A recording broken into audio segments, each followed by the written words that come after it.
Okay. Good morning, good afternoon, good evening, wherever you are in any part of the world. We welcome you to the second day of our e-commerce entrepreneurship class. It's my pleasure having you today. I'm going to be your host. My name is Francis Ibikule. So you're very welcome and I appreciate your coming. And I sincerely apologize for the noise of yesterday and distractions here and there. We're very sorry. It was due to experimentations. You know, I was experimenting between the Zoho meeting and the Zoom meeting, which I'm very familiar with. That is exactly what really happened. We're sorry about that, and there will be any repeat of that.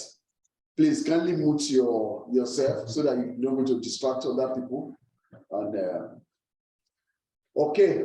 So I want to lay a very solid foundation for the class so that you get real value from this course. So I noticed that yesterday, because of distractions, so I want to quickly run over what we did yesterday. So I'm going to do yesterday and today, but I'm going to rush everything together, you know, so that we can finish within the limited time assigned for you. And then we can finish everything on time. Please, if you make too much noise, likely I will have no options. If you make noise repeatedly, I will have no option other than to block you. I'll remove you from these meetings, and you're going to be blocked. Since no payment was received from you, so I will not going to be entitled to any kind of refund. I'm sorry about that. You see, we're going to be having this at least once every month. So if you miss this class, you have a chance of doing it next time, so that you're going to be really prepared for it. So now let me go straight to the business of today, which is the repeating that of the day one class of day one.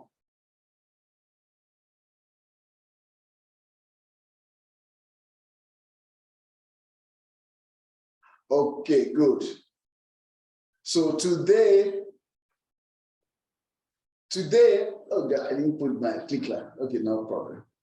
Today, I'm still admitting people. Today, we're going to repeat the day one of the e-commerce class. Sorry for repeated interaction. So now, yesterday, was that? Please mute yourself. We don't need your noise. Please mute yourself. Mute yourself. Sir, why don't you mute everybody? I can't see the option there. It has to be maybe from the beginning. Okay. It should be from the settings, and I can't really switch to that now. I think next class I'll get a second moderator who will be doing that instead of me having to be dealing with this.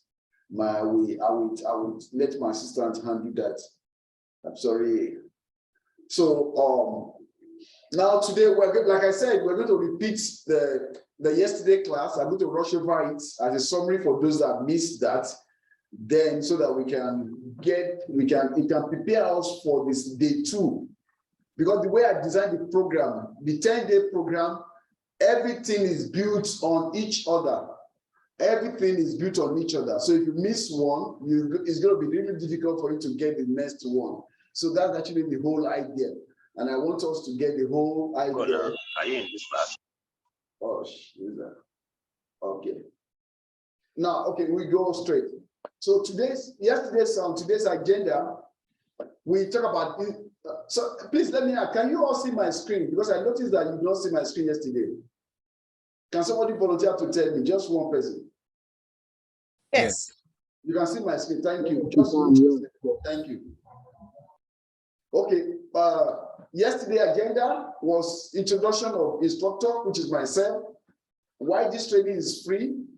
I gave you the course outline from day 1 to day 10. Then I told you about the onboarding form. Then I told you about the e-learning portal. Then I told you about the need for us to build an online community for people with interest in e-commerce and digital marketing. Then I also told you about the one-page business plan, a short form of business plan. Tell you how important it is for people to have a business plan. Then we're going to repeat the same thing today. Then I told you, I told you in brief the e-commerce formula, but I didn't really present the formula to you yesterday. So today you're going to get the full formula presented. Then the next class is going to be about business foundation, how to build a business foundation for whatever we're doing. So without wasting most of our time, let me just go straight. I'm going to follow the slide as a guide for what we're doing. That's my picture up there.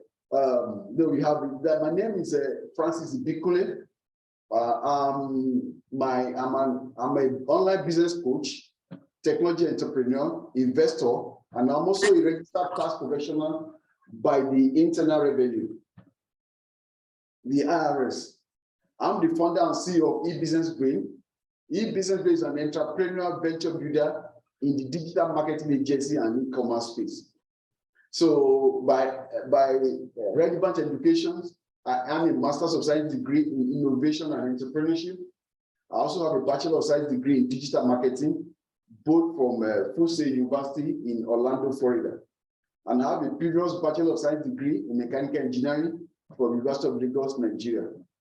So I'm currently pursuing my doctorate degree in Business Administration with specializations in Technology Entrepreneurship from Walden University in Minneapolis, Minnesota. So I'm giving you this brief so that you will know my background, you know where I'm coming from, and you know what you might consider that qualified me to teach this course. So that is that, and for us to get to know each other, and then because one of the purpose of this meeting is just connecting with other people and build friendships and relationships with other people or others that ordinarily would not have known each other if not for this program. So let me go straight. Why is this training free? So this class is a passion of mine. I've been very passionate about technology commerce for a very long time. So we see what happened within that is happening in China, how Alibaba Jack Ma was able to transform China with e-commerce. We're able to get their products, the Asian product, out through the Alibaba and AliExpress. People are going to know that. Then we'll see what is happening in India, in Asia, in other places. And we see that Africans too, we need to be able to get our product out. America is a very large market. A lot of people push things here. America don't really care about producing things themselves. So they like to consume things from other parts of the world. And look at the economy of the country and so many other things. We see there are a lot of products in Nigeria that people can put up here. They're here in the country too. A lot of people need side number, maybe the side gig, something they will do on the side, the second job, something that can give them the freedom they really desire for. So we realize that, you know, if I am trying to monetize this at the beginning, try to charge people money, it's going to be really difficult for me to really get people to participate. That's the reason why let's make this free. If it's free, you know, you open people's eyes so they're able to see things. So that's actually the main reason. And more importantly, we know we're going to earn your goodwill anyway.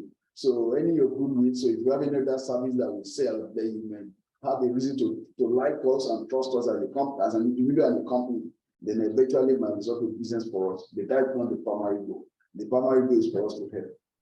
And So now let me quickly run through the course outline so that you can have a clear sense of direction from the day one. You know if this is for you or not. And we design it for you. I listen to your feedback. I listen to your feedback when I give you the form, the applications. What is your e-commerce story? What do you like to gain from this thing? So I saw what most of you wrote, and I tried to design the course around that to make sure it goes in line with what you already want. Okay, okay, cool. Everything is muted. Now, the first day, there are 10 days, Monday to Friday. Then for week one, we are already in our week one and first week. Then the second week, that's that. So the first day, which is supposed to be yesterday, but we are doing today, is our welcome and introduction. We do the welcome introductions, welcome the structure, welcome the introduction of the program, which is what we are doing right now. Then the second day is where we're going to talk about the e-commerce business foundation. That's exactly what we're going to do today. So you're going to see what I mean by laying the solid foundation for the e-commerce business. So we need to lay very solid foundation.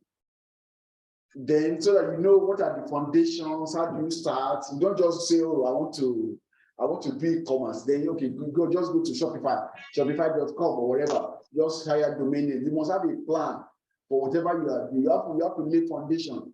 Even if you are good at technology, you don't know the law that guides what you are doing. There are laws guiding things because the money is involved. You're going to be collecting money. You're going to be hiring people. So a lot of things that you need to put in place that you know at least you have the foundation, the basics has been taken care of. That is the what we cover today, which is day 2. Then day 3, we talk about the e-commerce business models. You know, from my talking with a lot of people, this is where I notice that a lot of people get it wrong. When they talk about e-commerce, okay, what model are you following? They don't know. You have to have a model. You have to have a particular model and you stick with it. Though you can pivot, you can change your model, you can innovate your model, you can do anything, you can combine them, but you have to be conscious, you have to define your model.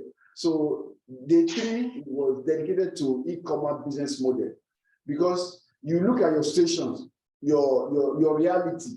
That's what's going to determine the situation. And then you want to play smart. You're looking for freedom.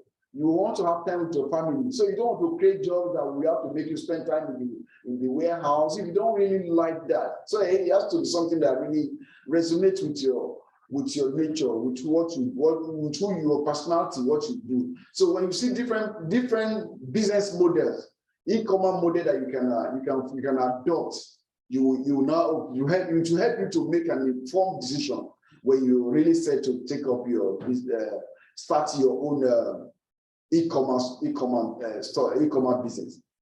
Now, sorry, my tongues, because there is a difference between e-commerce store and e-commerce business. E-commerce business own an e-commerce store. Just like for that you have a website, there's a business behind the website. So as the way you are building the website, the e-commerce website, you should also build the business behind the e-commerce website. That's why I use them interchangeably. E-commerce business, e-commerce store. So there are two different things, but they need each other. The e-commerce store has a business behind it. An e-commerce business must have a store where you can really reach out to people that need what it's doing. So then when I set up, you have to set up your e-commerce store. We are Shopify partner. I know a lot of you have been familiar with Shopify. A lot of you are familiar with e-commerce because we believe that you're already aware of e-commerce. That is, and you have shown interest. That's why you come for this class. But that notwithstanding, we're not going to assume, we're going to clear all that we need to be clear to for you to understand very well. Then we have the e-commerce store design. This day 4 is when we set you up on Shopify. We set you up on Shopify, everybody will have gotten their account. Yesterday, I gave you a link that you should go an onboarding form that you should submit a form so that I can create a Shopify account for you. The reason why am I creating the Shopify account for you? One, my company is a Shopify partner. What does it mean is that Shopify gives us a privilege that we can create an account that will never expire. If you go to Shopify.com and you want to create an account to use Shopify, Shopify will tell you after 14 days or 7 days, depending on the time of their times have been their 7-day trial, 14 days trial. The truth of the matter is that you cannot finish developing Shopify store within 14 days because there are a lot of things that you have to do the planning. You have to have the strategy. You have to do a lot of thinking, planning, things, even images, put it up. Then within 14 days, you can't finish that. So by the time you still be struggling with marketing, with this and all that. But you feel by the time you discover you are Shopify have taken $30 in your account, $30 3 times, almost like $100. You haven't made any money. So you'll be wondering what happened. And then you'll be looking for help here and there. Because of that, you don't need, it's better that I do it for you. Then 2, if you say, hey, Francis, come and help me work on my Shopify site. I don't need your passwords. These are the one that I'm more or less working for Shopify. So I already have access to your account, just like Shopify too, because I'm partnered with Shopify. I can just go to the account and we'll be able to access your account. But Shopify made it easy that if at any time you don't like me again, you don't trust me, you feel that you don't want to, you can revoke me my access to your account. It doesn't mean that I have to have access forever, but it makes management and support easy for me if I set it up. So please, if you haven't completed your form, please kindly go and do so. Otherwise, you're going to hinder us. Then on the day 5, that's where the design and branding come in. We have to do the design.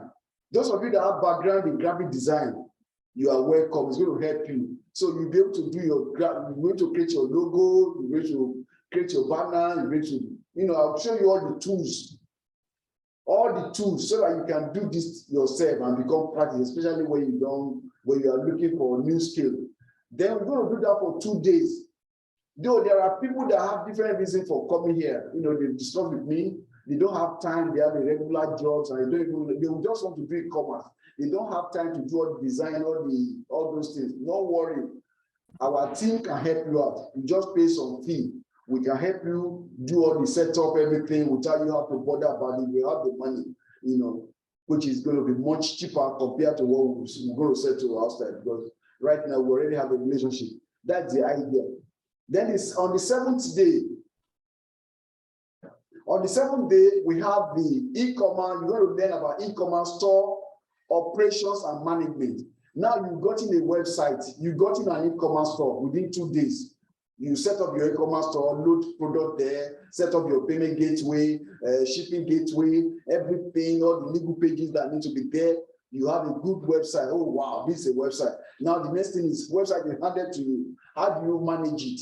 How do you manage the order? When somebody places an order, how do you fulfill the order? How do you follow with customers? A whole lot of other things that require you to manage, operate the website, the business. Then that's what we're going to cover on day 7, which is going to be very expensive. Now you know how to operate, you know how to operate your website now. So the next thing, now you know how to, you are confident, just like you have opened a store. You know how to open the shop, you know how to place order, you know how to accept payment, you know how to check your payment, if everything go right. So at this level, somebody is making a please mute yourself, Techno MP. So you know how to do all these things. So the next thing in your mind is how do I make people get to know about my store? Getting people to know about your store is where the marketing comes in. So you have to get the word out. Please mute yourself. You have to get the word out about your business. So you need to get the word out. That's where the marketing comes in. So that we allocate 2 days for this. Day 8 and day 9. That is where you're going to be learning the marketing, how to market your store through using different techniques. Please, who is that? Is that person sleeping? Mute yourself, please.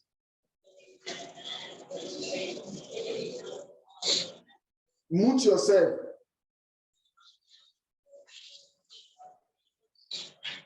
Okay.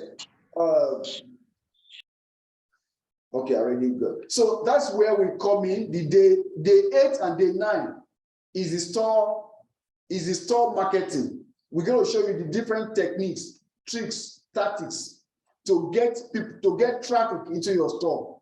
It may be through search engine, through social media, through influencer, through email marketing, any means at all. We have all the techniques listed, documented, and listed out, and we're going to explain all of them in detail. Then now you know how to market. You got a store. You know how to market this store. Then what next? Then your business is doing well. So the last stage is how to grow your business. You need to grow. Let's say you are into fashion business. You are making clothes, and then people are already buying. You need to meet the need of your customer. Maybe in the growth area, maybe that's why you need money now. You need more money. Because when you started, you thought it was like a child play, and people are now buying from you. You want to grow. You want to scale. So you need money. You need to open another location. Because maybe you need to open another warehouse. You need to do this. You need to do that. You need to hire more people, hire staff.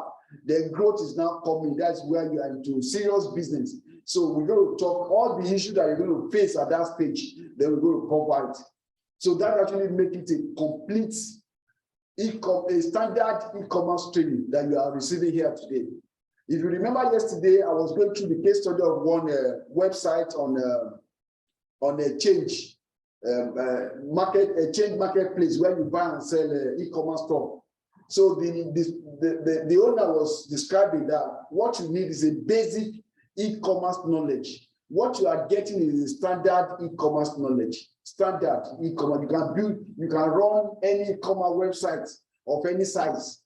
So with this, consider your own background anyway, because we are not going to teach you about how to treat people and all that. So you'll be able to run it with this information. You'll be able to run any website of any kind. So that's the outline. Then the next thing I told you about the onboarding form. I'm not going to open it today because I already sent email to everybody with a link on where to fill the form and send to me.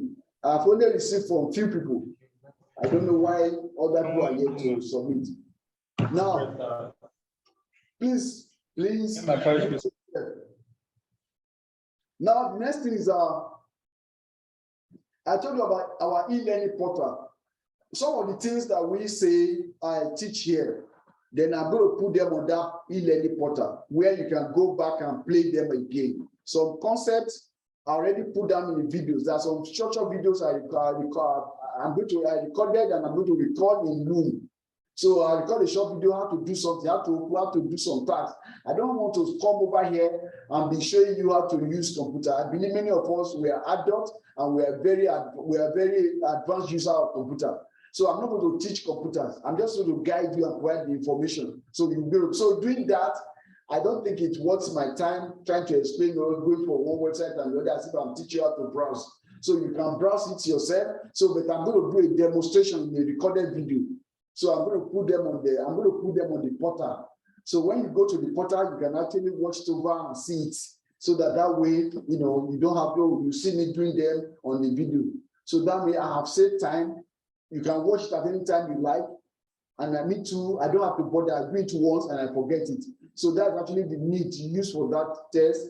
And then I can put some assignments, like an assessment, just to assess your understanding of the concepts that you are being taught. So then you find them on the portal. And that's actually that. And if you have any question, you need to leave a comment, you can leave a comment for me. And for other people that will use the portal, you can benefit from me. So that's actually what it's all about, the portal. So that's what I covered as part of the introduction yesterday. Then also, I talked about the need. We want to have an online community. Many of us here, so we have to build a community of people. So that the purpose of community is that we can serve, we can help ourselves. So that we'll be able to, right now, I bring everybody together. We don't know each other. But if you belong to the same community, you can post information there that, this is going to help people. You see something that will help other people, then you post it there. People can learn from you. To be honest with you, the e-commerce market is so huge. So we don't need competitors. We have to be collaborators. Instead of being competing with each other, we collaborate with each other. Whatever you are doing, I can do the same thing. Our names might be different. We can have a different names, but that doesn't mean that we are competitors. So that's actually the whole idea. So we collaborate through the online community. So I encourage you to join the WhatsApp group and the Facebook group. So the WhatsApp group, is limited to about 250 or so. So the Facebook group is almost unlimited. So we're going to join it, and from there I can stay in touch with people. So that if you have any other training or programs or any information, I don't have to send it to everybody personally because of time. It's not because I don't care, but I can just share it on the platforms. And then anytime you can go there and you will see them. So especially the Facebook group, even the past things. So that is that about that. The next will be the one-page business plan. What I said is every business, since the beginning of our adulthood, that you'll be thinking about business. People will tell you need a business plan. You need a business. It is true. Every business needs a business plan. No matter whatever. Why is business plan important? It's important. Whatever you write down, the way it feels is different. When you write a goal, to achieve it is much easier, much easier to achieve a goal that's written down. But if you don't write it down, you can easily forget, because the way the brain works, you can forget, and then you cannot even improve on them. And then even if you want to talk, you want to share the idea with somebody, maybe like a bank or a partner or your spouse, you cannot be talking, you'll be bored, you cannot be explaining with your mouth every time. You have to let me show them my plan. Please show me your written plan, then you can come. But now the problem with a traditional business plan, you have to write pages like 20, 40 pages. Executive summary, this one, product and description, all those things are, at the end of the day, you just spend your time. You don't even read them just because you go and bring your business plan, go and bring your proposal so that I can fund your business. Then you'll be writing, no. So we come up with this one-page business plan. What do? We break down everything that we require in a business plan into a section. In such a way that when you fill the gap, it's like filling the gap. But when you fill in the gap, then you already start writing, the plan is already written. Everything will be on a one page, just print it on a one page. But what I will encourage you to do is that, so that when you put in business plan, you put the name, what's your business name, then you put a version. It's like a software version that, okay, this one, maybe today, this one, as your ideas are changing, you'll be changing the version, you'll be coming with new version. So you might have a multiple version of them, but it's still the same business plan. So as we are training, the end of our training, then you'll be feeling, okay, what is your business name? You're going to tell me. What is the website address? You're going to check it. What are the social handles? Then you're going to fill it on Facebook, Twitter, Instagram, and other. You put in the handle there. That is A. You feel that is important. You have to know that. Then B, what are the products and the niche you are into? Then you fill the gap. So what am I trying to say is I'm not just filling the gap. When I'm all my training, all the courses that you see, the 10-day courses that you see, they are designed around this plan.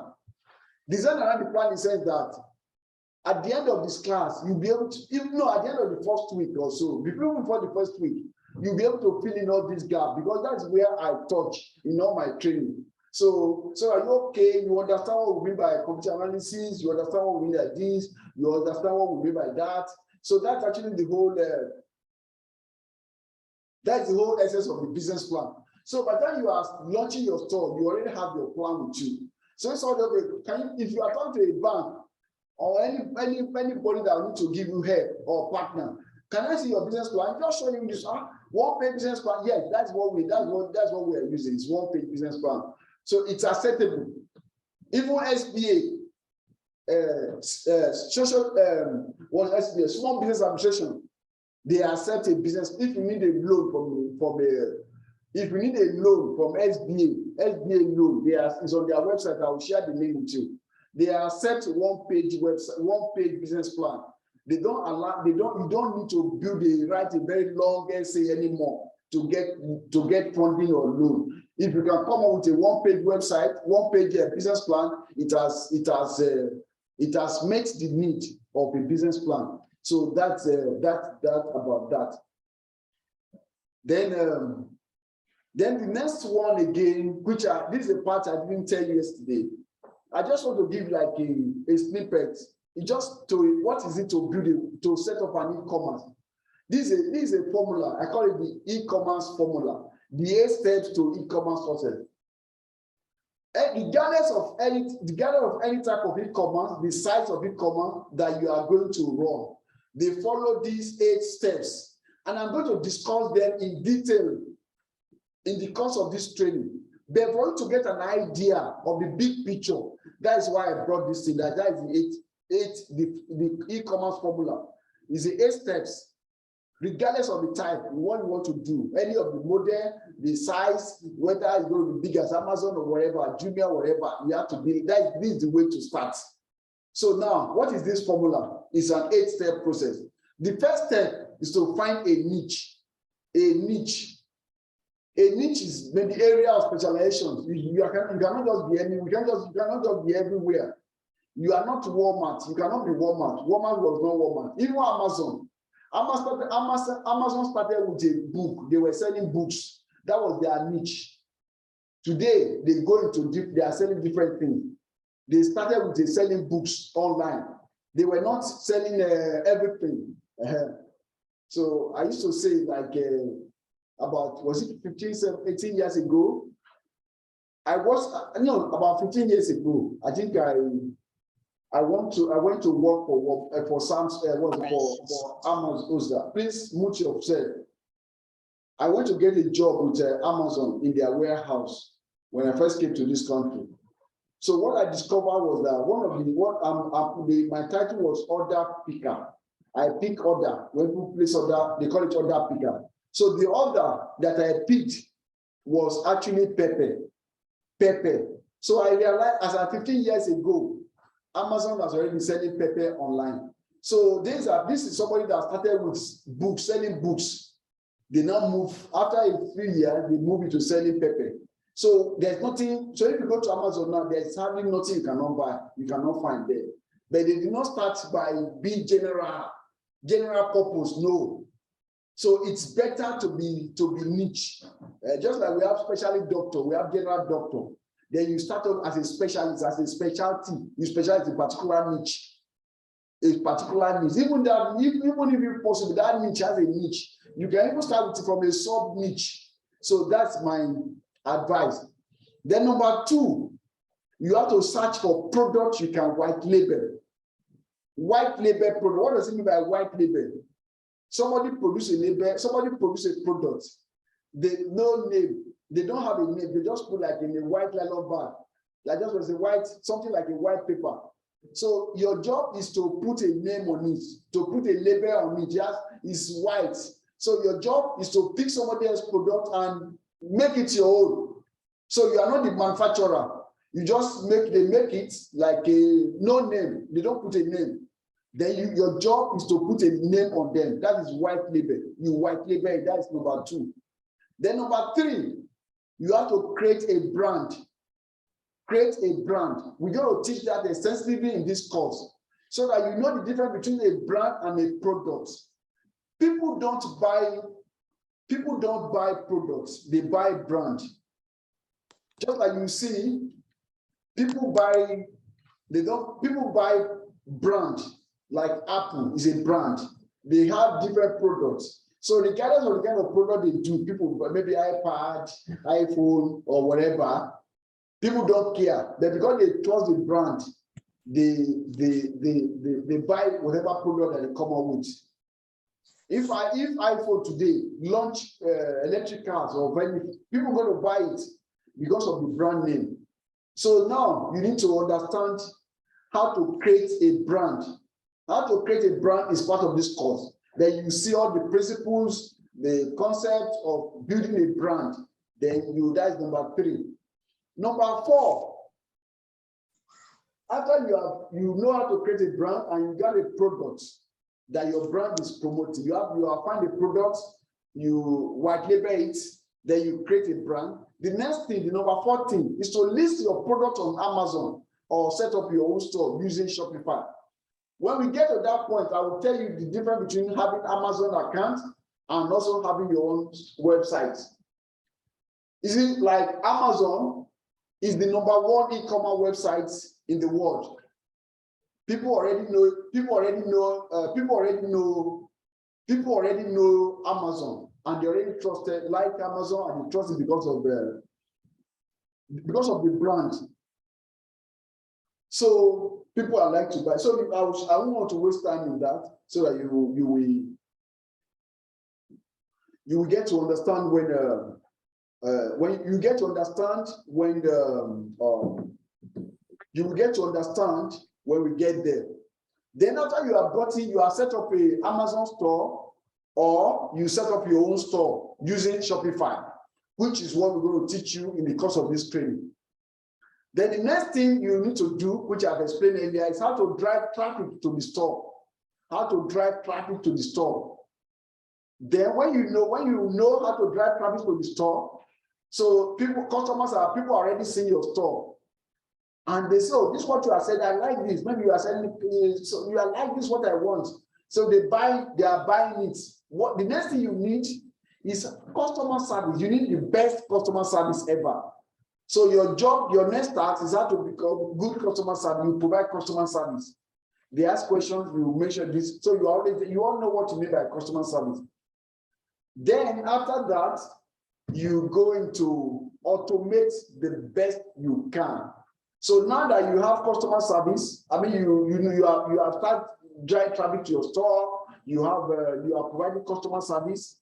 Now, some of the things, or even all, some of the things, not all anyway, that you are doing, computers can do them for you. Computer can do them for you. You know, have you gone to some website, instead of we call it chatbots. You go and chat with, like, you go on Amazon, for example, you chat, you ask a question. Computer is the system that will be asking you based on what your response are. You are interacting with chatbots. So there are a lot of ways so that you can save yourself time. You don't have to be the one doing them. So that you can save time. So you have to invest in automation to automate your process for you. Then number 8. So it is assumed you are starting with Amazon. I will assume that you start with Amazon. Why? So that, you know, the way my business belief is that I believe in experimentation. You have to run an experiment. Because if you want to sell a product and you go and create a website, you are not sure of the product you want to sell. You are not even sure, you are not getting a proof of concept of your idea. Then you now go and invest money in thousands of dollars to build an e-commerce store. And later you find out that people are not buying your product. And you have to change your strategy. Now you have wasted your money. Then you have to build another website again. Why? You should have experimented with Amazon. To open a store on Amazon is almost free. So you put your product. If people are buying the product on Amazon, that's an indication that when you build your own website, people will actually buy the product from you when you build your own website. So why do you need to build your website instead of continuing with Amazon? The reason is that Amazon is like when you buy a house, like in a, what's it called, like in a condominium. Let me use like in a condominium. Is that what yeah, you buy a house within another people's house, like a condo. It's like that, I'm sure it's condominium. So when you buy a house like that, your house does not stand alone. It stands with other people. It's within a community. They have control over you. So it's like you live in an apartment. Let's say, for example, let me use Nigeria. Like those of us, I remember when I was still in Nigeria, I was living in Babish Tower. Babish Tower is like in Victoria Island. It's just like a 1004 estate. So like in an estate. Then at the time they were selling those flats. People can buy them. So most of those buildings, when you buy a house, like you buy a house in 1004, for example, that house you cannot carry it's not your own. If you want to live, so it's like you cannot make modification. You are limited. You cannot modify it because it's going to affect other people. So you don't have control over. You are just living there just to enjoy the pleasure. But if you really want a house, you buy your own land. You do your fencing. You do everything. Put anything you want on your land. Whatever you like, you do it on your own land. That is the way it is when you are setting up your store on a Shopify, as against setting up a store on Amazon. Amazon is for you to test the water, to test your product, that your product is something people will buy. So that's actually because at the end of the day, you don't have access to your customers. If you are selling on Amazon, Amazon will not give access to your customer to contact your customer. Everything is managed by Amazon. And what is the essence? Then too, so Amazon will keep collecting fee from you, so you can reduce this. And then also, in marketing, like if you get a time that you want to sell your business or you want to sell it so you don't have access. You cannot build a customer list like an email list.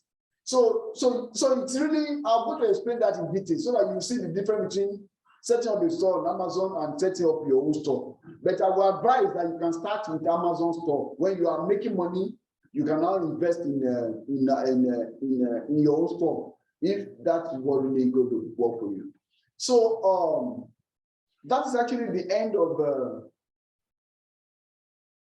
the day one. Here, so I'm going to move to a time I think we have to finish in 40 minutes. Then I'm going to quickly rush over the other one now. So what I'm going to do, instead of So as to prevent us from wasting time, we can co-host. Yes, I'm going to co-host. Yeah. Yes, thank you, Tristan. I'm going to get a co-host that are going to be taking care of all this. Yes. So I'm going to get a co-host. Yes, thank you. So we are finished we finished the day 1 now. So now we're moving to day 2. But meanwhile, we can take some break, like 2-3 minute break. I want to get something to drink. My mouth is getting dry, so I want to get something to drink. So if you have any question, just type it in the chat box. Then I will address it one by one. Because I realize that calling people out to come and talk and all those questions, it takes a lot of time, and then we're not going to stay within the time limit. So if you have any question, please type it in the chat box. Let me know so I can pick your question and address them one by one.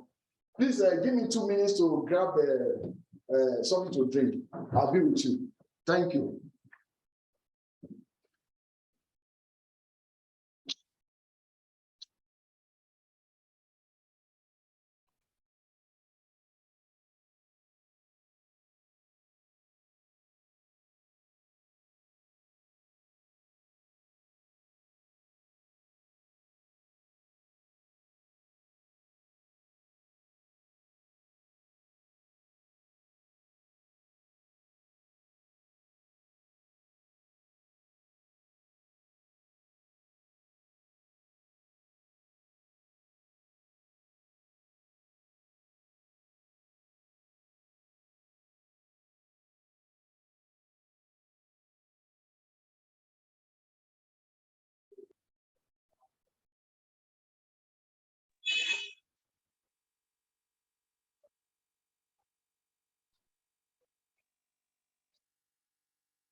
So why not try starting the call again?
Okay.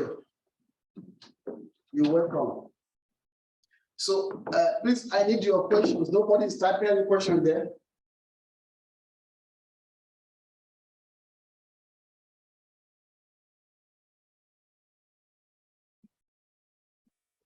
I need your, okay, let me look at the questions.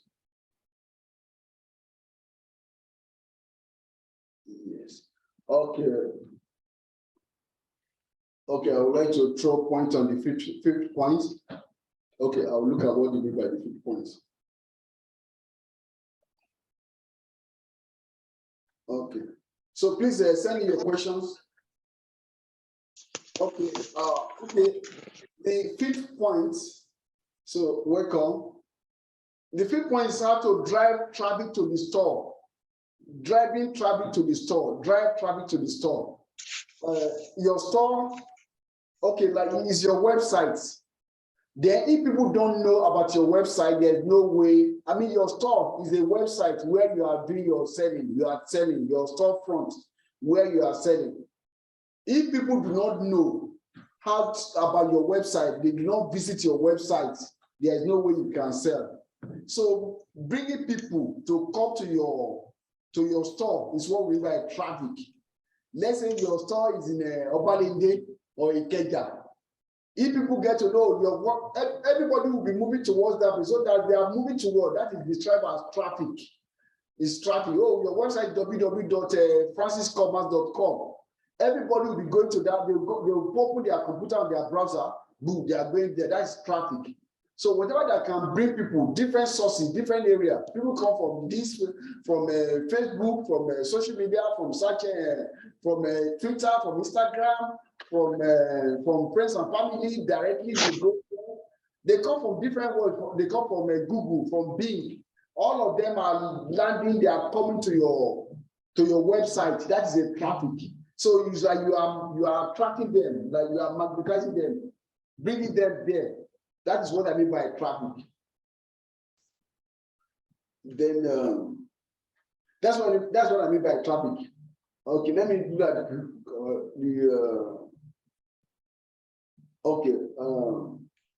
Okay, yeah. Somebody said, could you please clarify the difference between Amazon e-commerce and that of Shopify? Yes. Let me look at something. I will share it right here.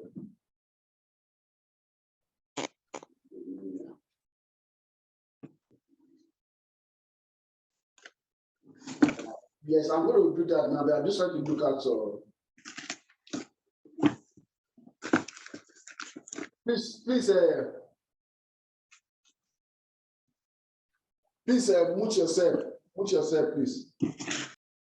Okay. Now, okay. Yeah, somebody saying what is the difference between Amazon e-commerce and your own commerce? Is it Amazon is different from Shopify? Amazon is an e-commerce marketplace, whereas Shopify is a e-commerce platform. Is a platform like e-commerce. Amazon can be said as e-commerce marketplace. You can say Amazon is e-commerce marketplace platform. Okay, it's still a platform, but it's a marketplace. Shopify is not a marketplace. It's a technology platform.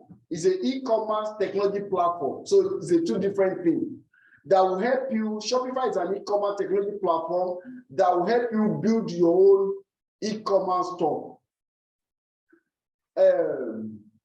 Amazon is an e-commerce marketplace that can help you launch your own e-commerce store quickly.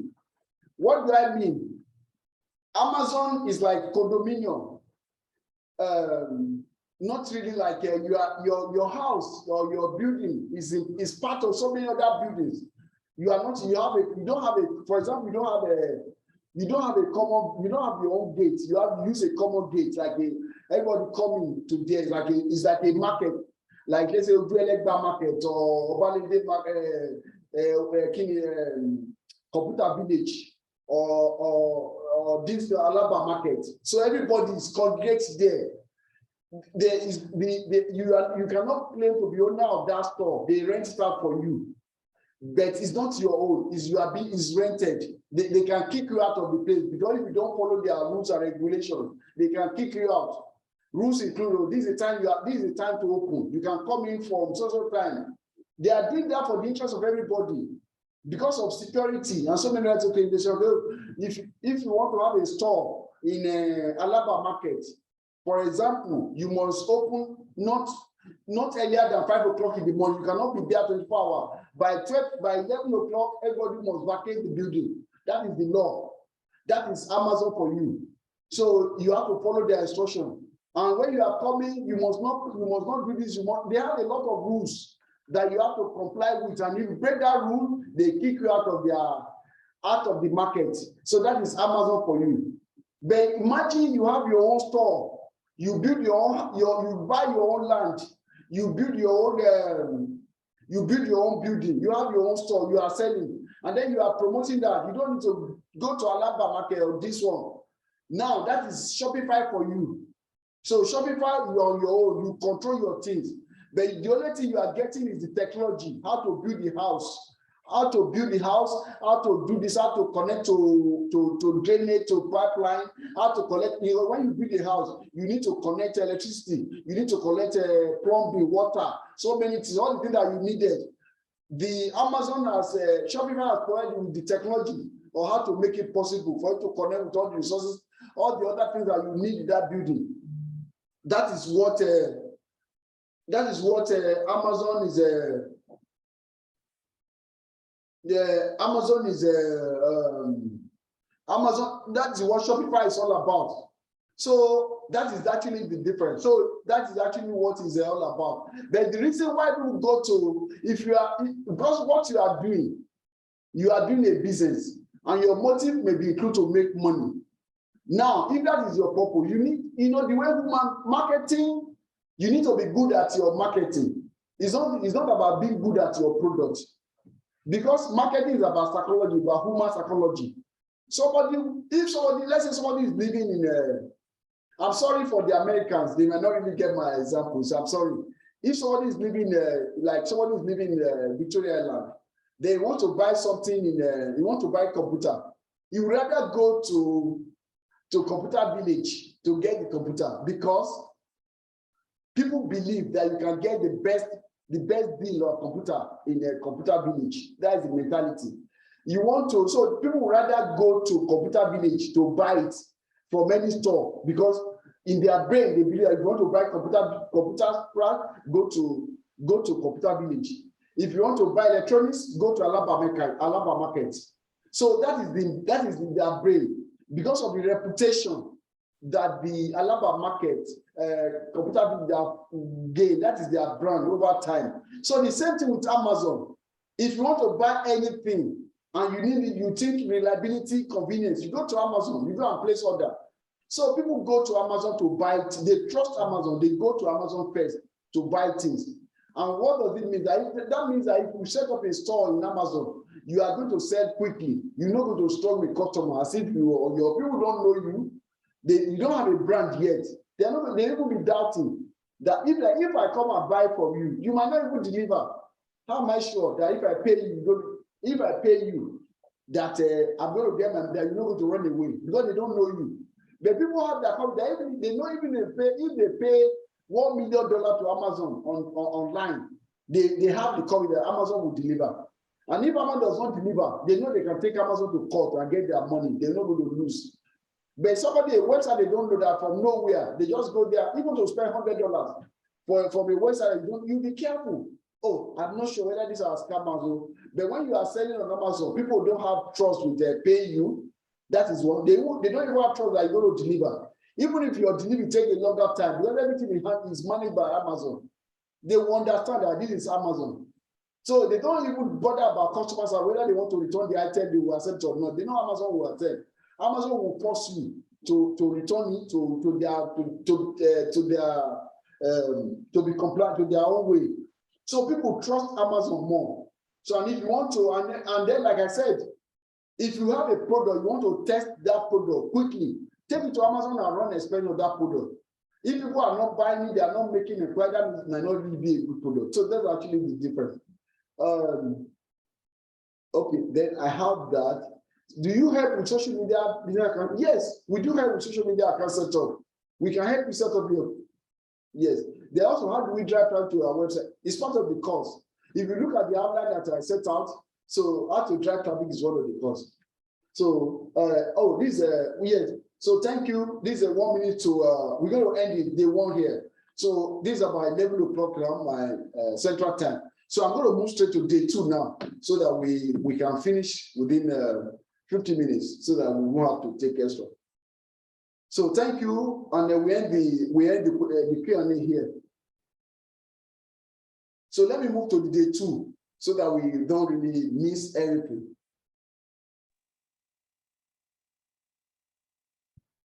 Please, are you seeing my screen? Can somebody volunteer to tell me? Yes. Yes. Thank you. Thank you. Yes. Thank you. So we are now. You welcome to day 2 of this section. Day 2 out of 10. So day is going. So sorry, I forgot to announce that we break this class to 2 parts now. We have the morning time and okay, with reference to me in Dallas, we have the morning time and the evening time. So this one that I'm holding now you are holding is between the hours of 10 a.m. to 10 a.m. to 12 noon Central Time in America. So for those in Nigeria, I think it's about 4 p.m. Nigeria time to 6 p.m. Then we have the second section. Second section is that we're going to do the same thing I'm teaching now. Is what I'm going to teach in the second section. So the second section we're going to cover, that's going to be from 8 p.m. to 10 p.m. Central Time. So those people in the East Coast will be like 9 p.m. to like 11 o'clock. And from people that I spoke with, it is okay with them. It's better than none at all. So now we go straight to the business of today. So okay, cool. So the agenda of today is the first thing is planning your e-commerce business. Then 2, the legal aspects of e-commerce business. 3, e-commerce business setup requirements. 4, 12 steps to building steps to building a business. E-commerce, your e-commerce website that you are saying is a business. You have seen that the goal of this training, that's why I'm building a community. I want to have a case study that within 2 years of launch of your business, you are going to become $1 million company, $1 million in sales. That is my goal. We want to have a lot of you coming out with testimony after 2 years that we have reached $1 million, $1 million business. So now, what does that mean? So that you have to follow, is a business you are building. You are not playing. And there are steps, there are principles, fundamental principle steps that you have to follow in order to achieve that. Then we have the next one, which is called the 12 principles of e-commerce business.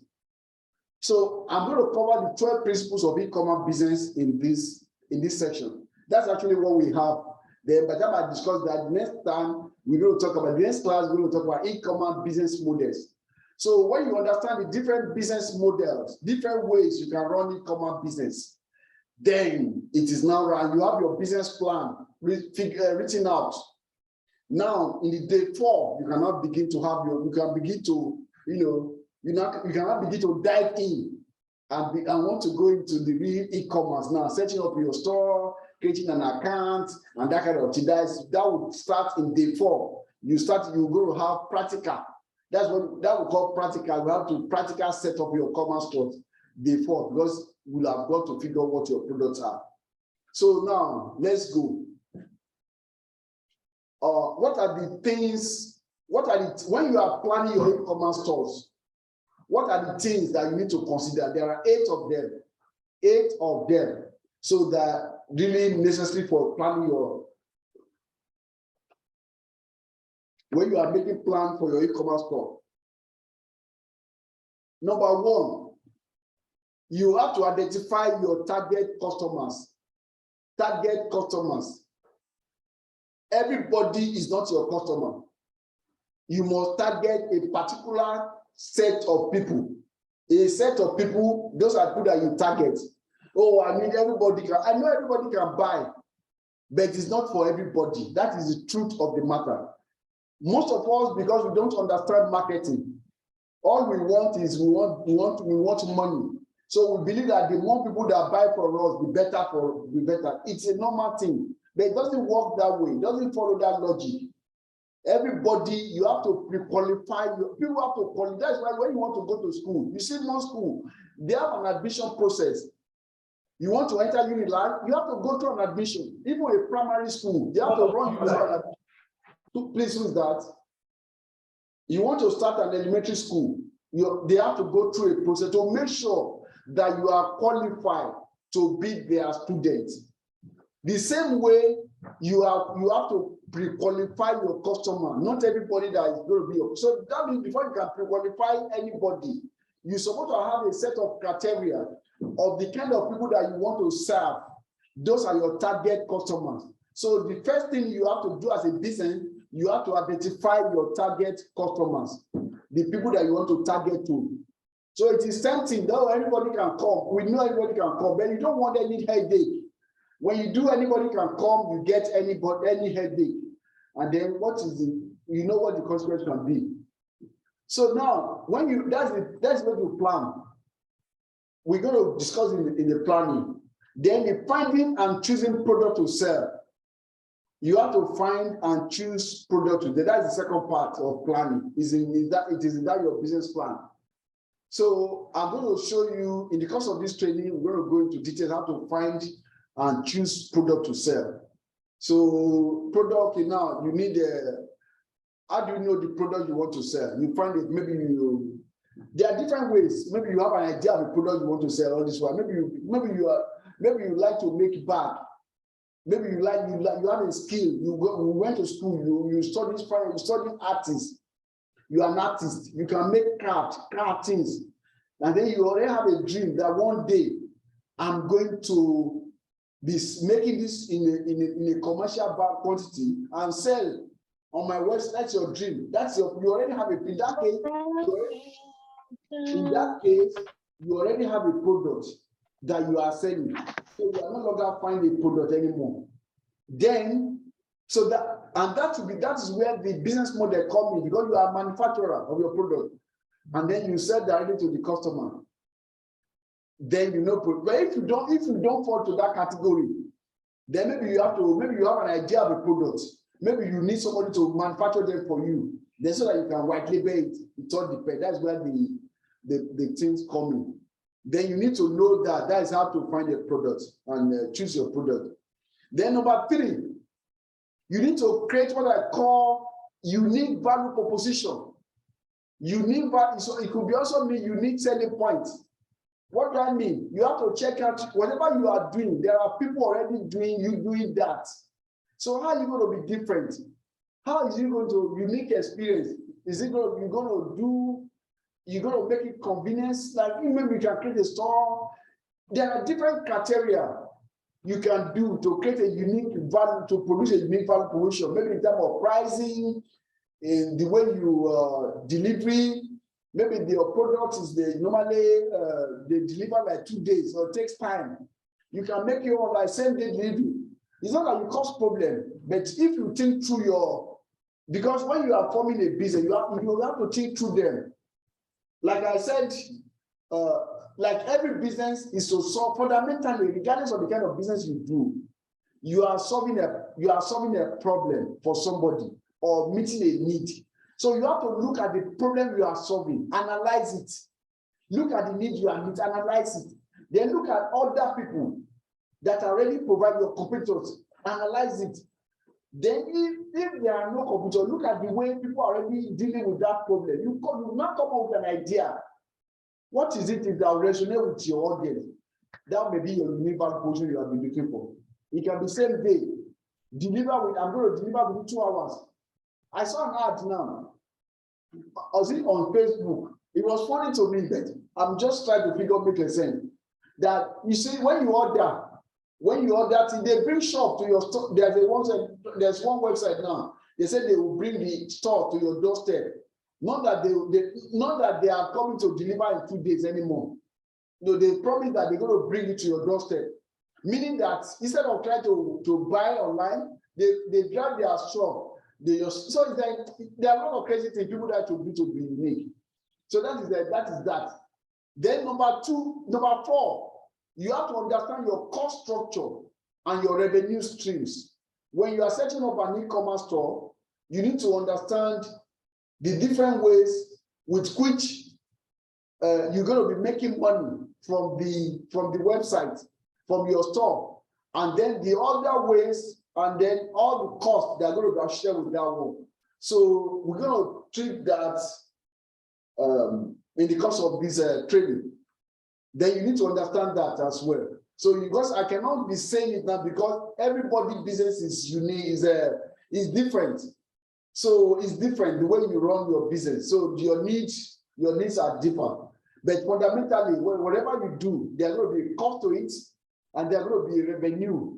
So revenue stream, meaning that it's not for the fact that you set up an e-commerce store. Look at Amazon, for example. Do you realize that Amazon is selling advertising? You can advertise, you can buy advertising, just like you buy advertising on Google, on Facebook. You can actually buy advertising on Amazon. So meaning that Amazon, apart from making money from selling, apart from Amazon making money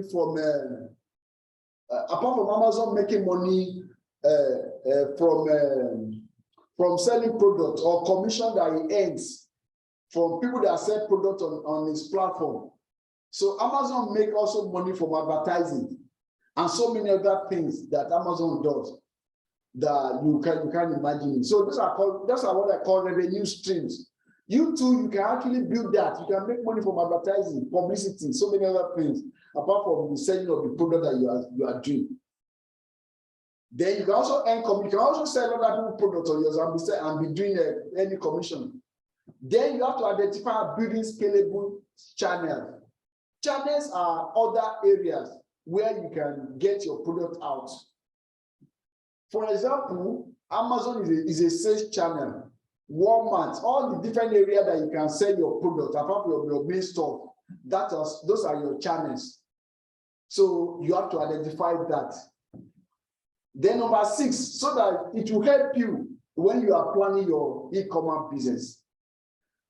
Then you have to identify your minimum success criteria. So that you know how far you can go. What is the minimum thing that I need to do for me to be successful in this business? Maybe when you make about 50 sales now, you recover your money. We call it a break-even point when you are doing your analysis, your business plan, break-even point, your financial projections. Or at what point will I go to break even? At what point there's going to be my minimum success criteria? What are the minimum things that I need to do that will consider this business successful? So when you have that at the back of your mind, it will help your mindset so that you know that you know what you are into. I'm not going to quit. I'm going to make sure that this will work. So you already think through it ahead of time. So what are the key metrics that you need to be tracking? For example, the number of visitors to the website, the conversion rate, the amount of the order value. So many other metrics that you need to keep track. So these are the things that you need to know. I'm going to give you some articles to read that will address all these things so that when you read them, then you can now apply them to your own unique business, your own business. Oh, these are the metrics I need to follow. These are the metrics I need to. So you now understand metrics, all these metrics. And then you know what's called vanity metrics too, so that you don't pursue vanity metrics. You can pursue real metrics that are relevant to your business. You know all those things. So I'm going to give you articles to read because so that you can now have the understanding. But then we also have what we call unfair advantage, otherwise known as competitive advantage that you can have over your competitors. Because from your day one, business is a race, is a race.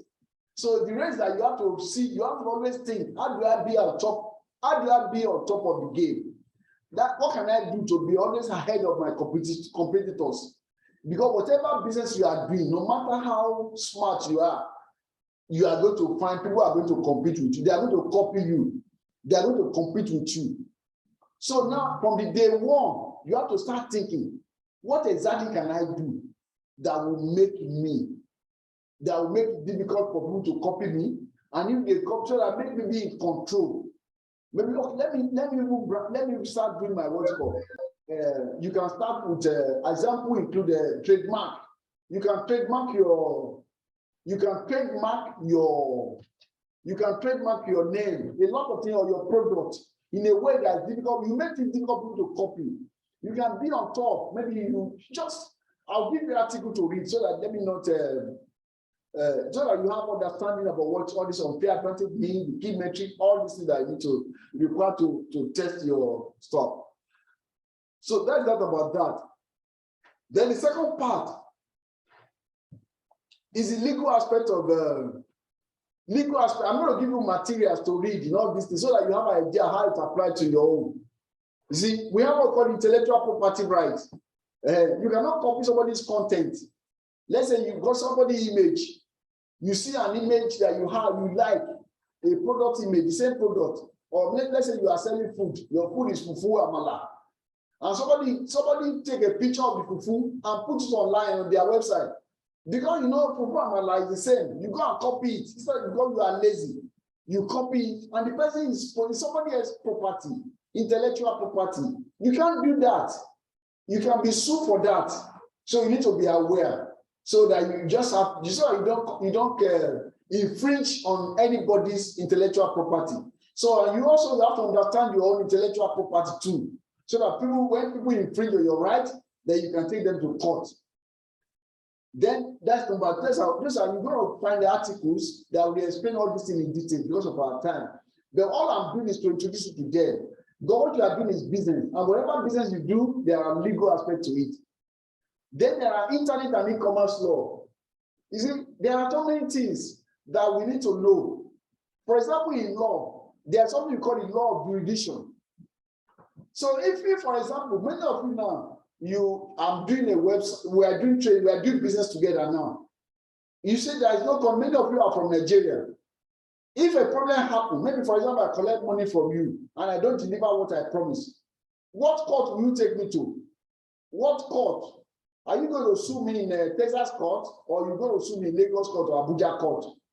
Those are where, when you talk to a lawyer, they will tell you about law of jurisdiction. So when you are crafting your contract, you have to put it there in case of any conflict or this or this. This will be tried in the state of Texas. So you know that, something I want to go with. Then that is that. Then there's what we call about internet court. There are internet court too that you go on court.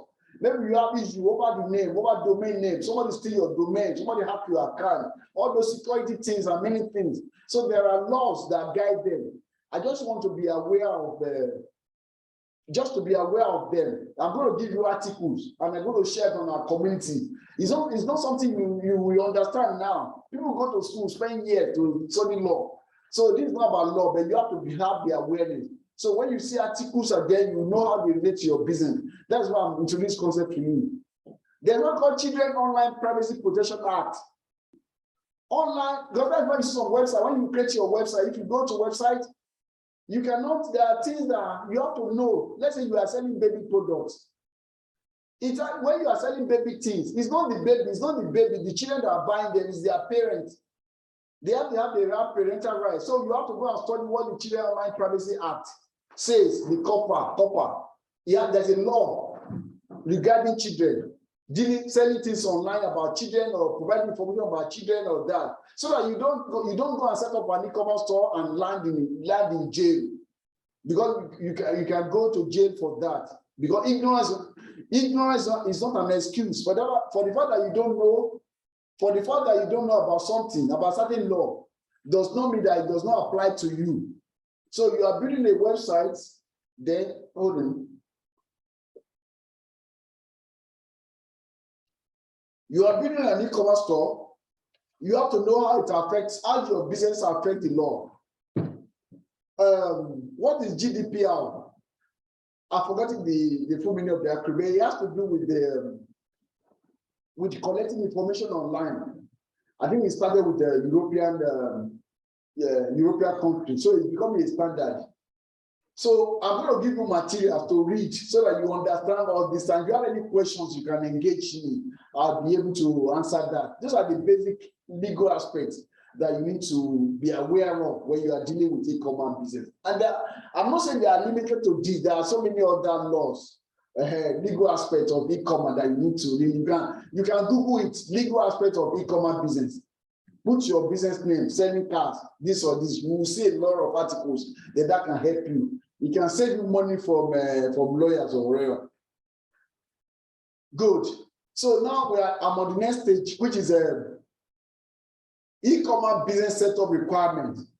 So you want to set up e-commerce. There are some requirements that you need to meet. Requirement to be met. So the first requirement is have a legal business formation. legal business formation. Why do you need a legal formation? It's for your own protection. You protect yourself, then you protect your assets. If you don't form a proper corporation, to if anything go wrong, if they sue you, you can lose your property, your assets that you had before. But if you form a corporation, whatever they sue you, whatever your loss will be limited to that. And then there are so many other advantages and disadvantages of that. But I'm going to provide you with articles to read. Because if I have to go into details of that now, it's going to be really take a lot of time. But that's why I'm going to give you like a bullet point. So like I was saying yesterday, you can sell anywhere. You do your business anywhere in the world. That's the advantage of internet. You can do your business anywhere in the world. If I want to set up a business in Australia, I will have to go and find out what is the legal requirement to do that. Do it, and then that's that. But whatever we are doing here, all the examples, all is I'm using America, United States of America, as a standard. So you can see how it applies in your country. Laws are different from country to country. The law of America is not the same thing as the law in Nigeria or Ghana or other part of the world. Even within the United States of America, there are 50 states in America. The law that is applicable to business in Texas is not the same law. That is different from the law. It's not exactly the same, like in New York or Maryland or California. Each state have their own law. So that's the way it works. Every country have their laws. So because of the way the country are set up. So you have to study, you have to go and find out about the law. What is the legal requirement for me? What is it to do this so that you have all those setting up, taken care of? Then the next part is you have to have what we call the employer identification number. Why that is important? For so many reasons. You are going to be dealing with labor law. It's still all about law. There are labor laws. You cannot, just like we have labor union. Yesterday was a Labor Day. So labor is a big deal. People that work, these are people that make the economy work. So the law is designed. The law is created to favor them, to favor the law. You cannot abuse somebody because they are working for you. So you have to have employer identification number. That's what they use as your tax ID. They use it for labor, for labor compliance for you if you want to hire somebody. So that is you need to get that, and that is you get that from the IRS. There are many other, they are called different names in different countries, but in Nigeria, they be calling different things so that you need to get. Then number 3, you have to open a business bank account. Sorry, my spelling. Business bank account. Business bank account. Your business is a separate entity. You as the owner of the business is a separate entity. So you have to separate yourself. You have to separate yourself from your business because you are not your business and your business is not you. So you have to maintain a separate, cannot commingle your fund. You have to have a separate bank account for your business so that it's easy for your own planning. It's easy for your own your planning and also for your taxes, for your reporting. So you know how much money you are making and your budgeting too. You can know how to budget. You know whether you are making money or you are not. You help with your cash flow planning. So it's really important to have a separate business account for your e-commerce website. You want to ask me if I have multiple e-commerce websites? Yes, there may be a time that you need to have a separate website for each of them, so that you treat them as a separate legal entity. Because if something goes wrong in one business, so that you're not going to affect the other one. Because if you treat them as one, if something goes wrong in one, it will affect it can affect the rest of your website. So that's why you have to have multiple bank accounts. You have to treat them as a separate thing. Then you need to apply for sales tax permit. Sales tax permit. You have to have in your state. Actually from your local government. We call it county here. You're going to apply for sales tax permit. That you want to be selling online. And moreover, if you are going to be buying things from a vendor, from partners, some of them require that you have to sales tax permit before they start selling to you. because so that it doesn't require double taxation. Because if they tax you and you're going to tax your customer, the tax has to go to the end user, not you. So that if you are buying from somebody, the person is not supposed to take, if you have your sales tax permit, and he knows that you are going to be selling in retail to somebody else, he's not supposed to collect taxes on top of that, what you are buying. So you only buy at the cost price, without tax. So you give me your sales tax permit, and me too, we will show that to the government that please, so this item that I sold it to a retailer, so which is going to sell to another end user, through which the end user will pay taxes. So by so doing, I'm not collecting sales tax on this money. So your sales tax permit will allow you to do that. That's why you need a sales tax permit. Then number 5, you need to have a virtual office address.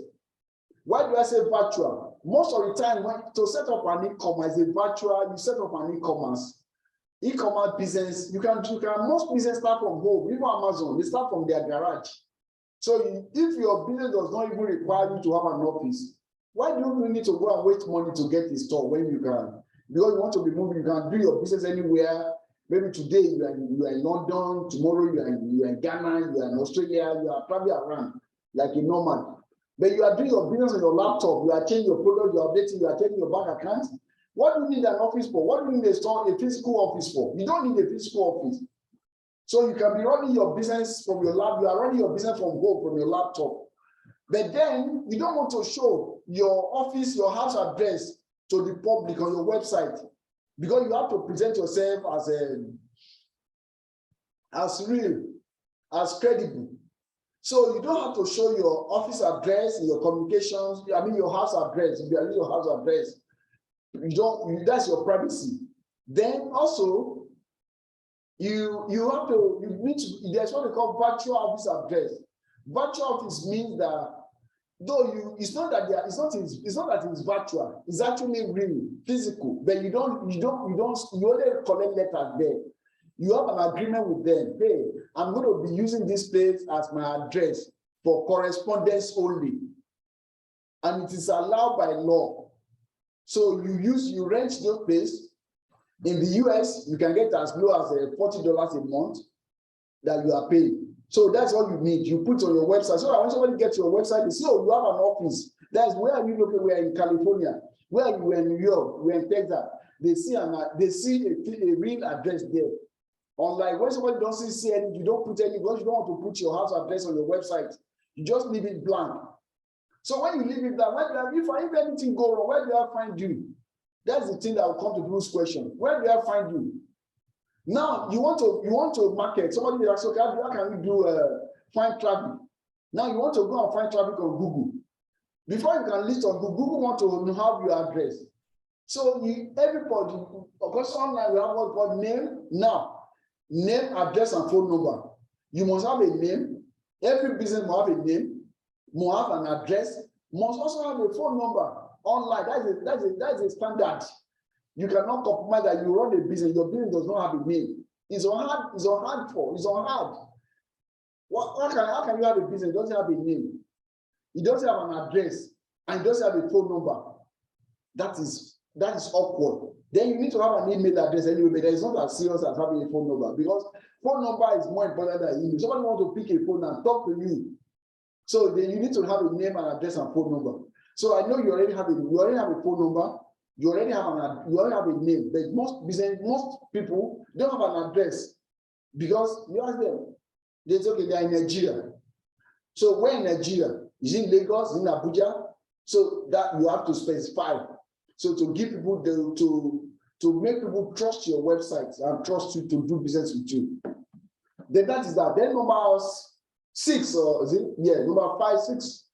If you are in America, I know in different countries we have there. If you do your research, regardless of even in Nigeria where you are,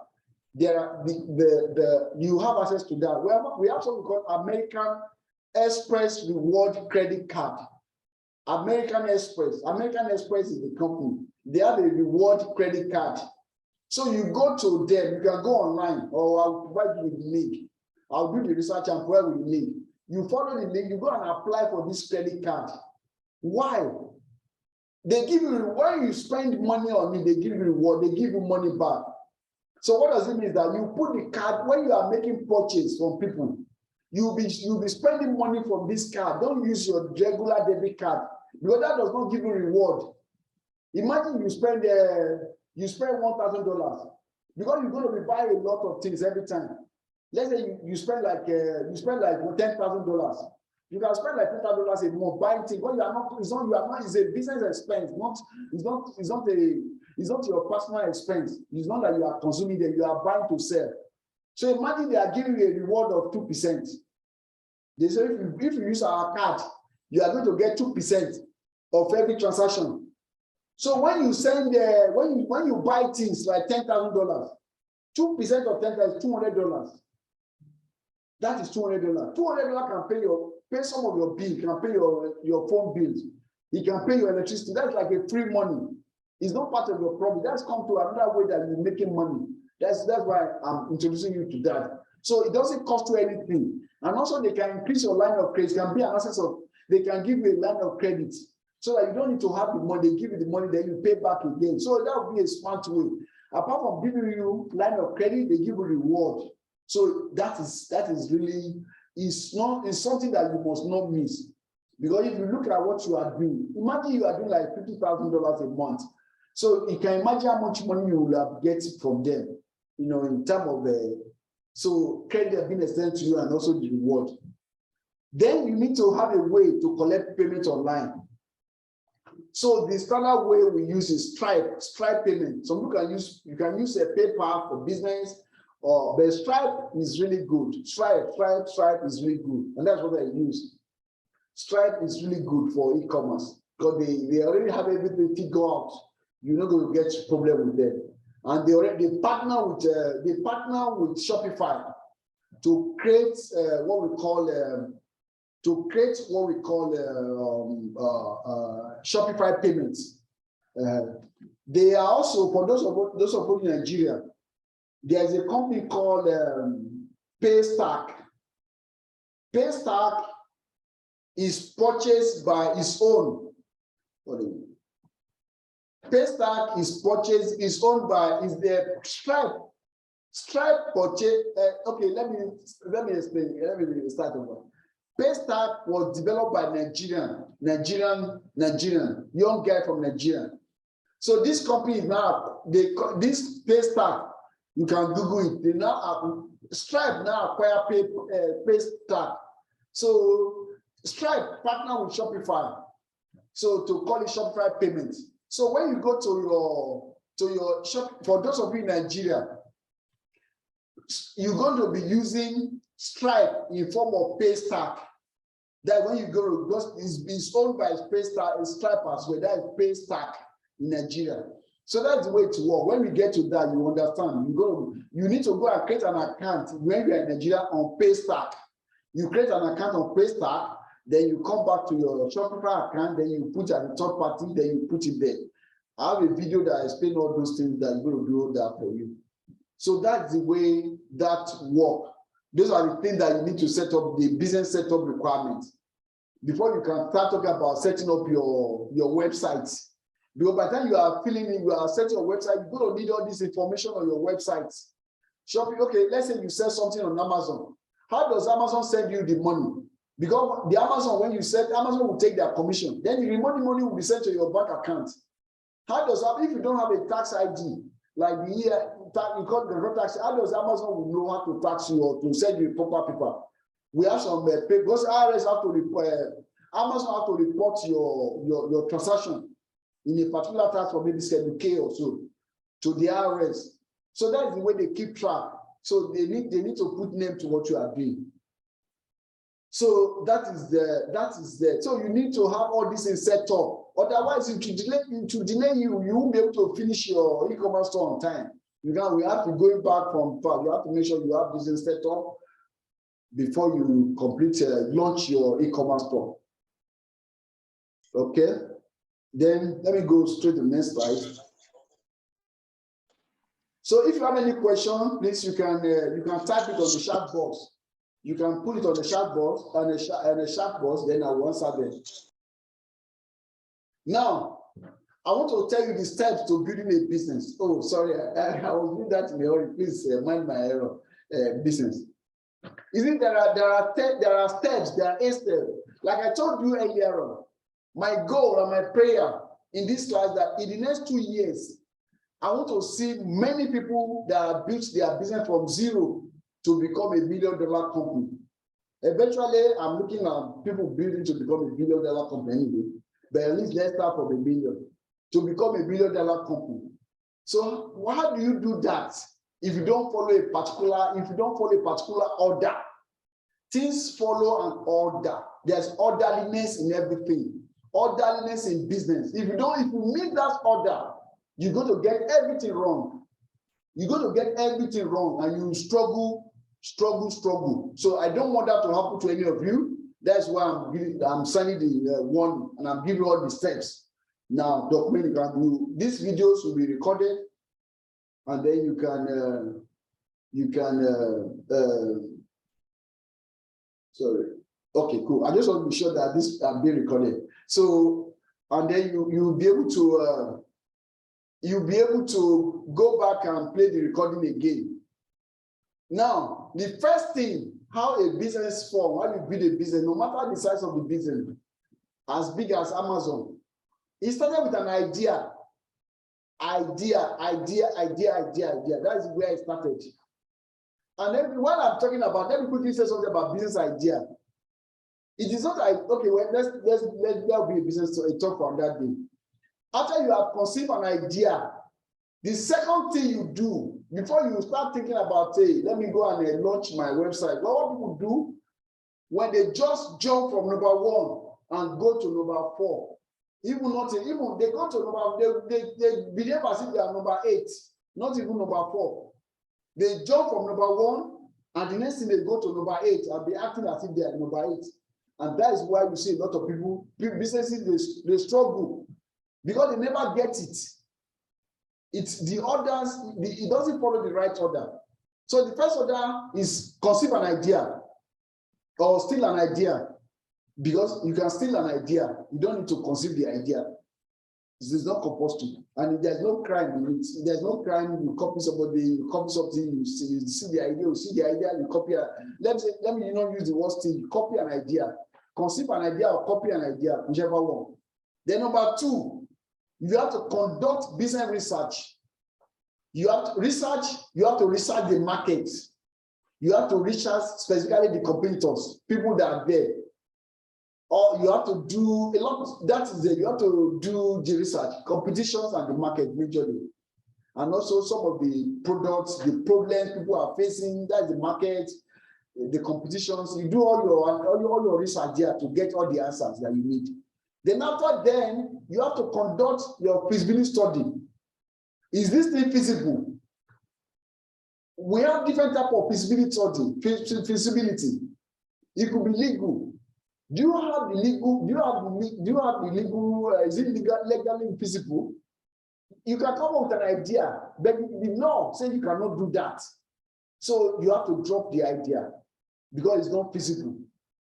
Then you have come up with an idea. You require to have $1 million to set up. You don't have the financial, you don't have the financing. It's not feasible because you don't have the money. So that is the thing. You don't have the money.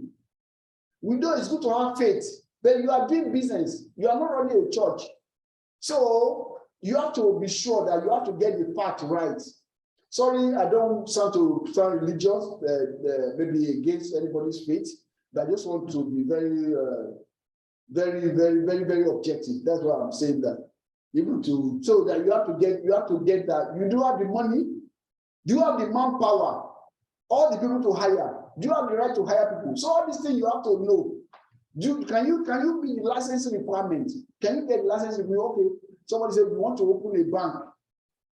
Then okay, how much they need some deposits. So you can't do that. There was a time I want to set up a business. I call it the Naira Pay, a system that will allow people to be made. When I went to make an inquiry, they said I must have about maybe about 2 $2 to $5 million in assets. I don't have that kind of asset, so it disqualifies me. I don't even bother to go there anymore. So now, when you do that, when you see that your business is feasible, you have correct visibility report, yo, this is feasible, I can do it. Then you need to take a baby step. You don't need to take a giant step, stride, a giant step, boom. You don't go and be pouring money into it. Start hiring people. Doing as if you have arrived. No, it doesn't work that way. You have to launch what we call a minimum viable product.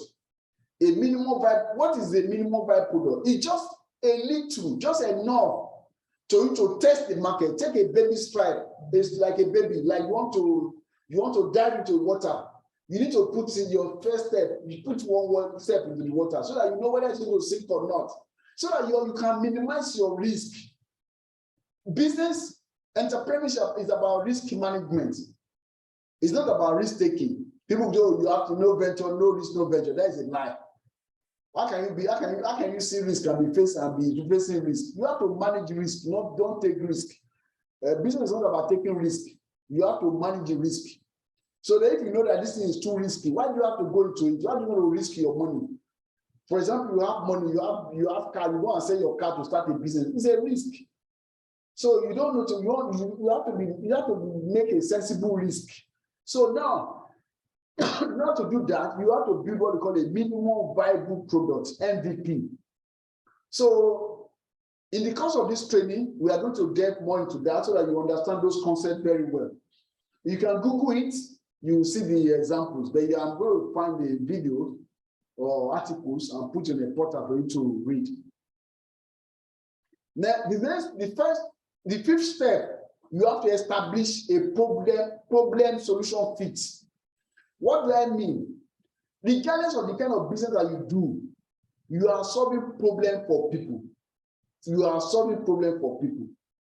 And people are receiving solution from you. But most of the time, what we call a problem is actually a symptom of a problem, not really the problem. It's an assumption. It's not the real problem.